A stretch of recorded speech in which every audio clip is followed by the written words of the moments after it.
there's something there that's sort of, what would you say? It's reminiscent of the idea of nakedness, I suppose, because you mentioned vulnerability, right? So when you're stripped down to your most vulnerable, that's when the segregation is most necessary. It's something like that, right? I believe... It seems that way. Yeah, I believe there's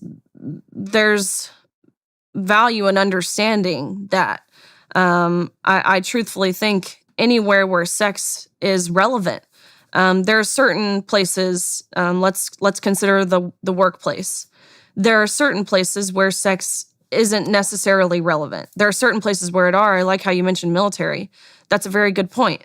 Men and women, there are differences there that would, again, make anything that requires sheer strength, make men be advantageous and make that more achievable. That's what we're wanting, right? We want to be this powerhouse. We want men at the forefront.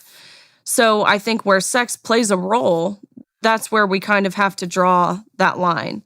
There are certain... So it would be where the biological differences are germane, number one, to performance, like specifically germane to performance, but also number two, specifically germane to differential vulnerability. So anywhere where women are sexually vulnerable, or anywhere where the physical differences in performance actually have a substantive effect on the performance itself. So here's an example. I mean, there's no evidence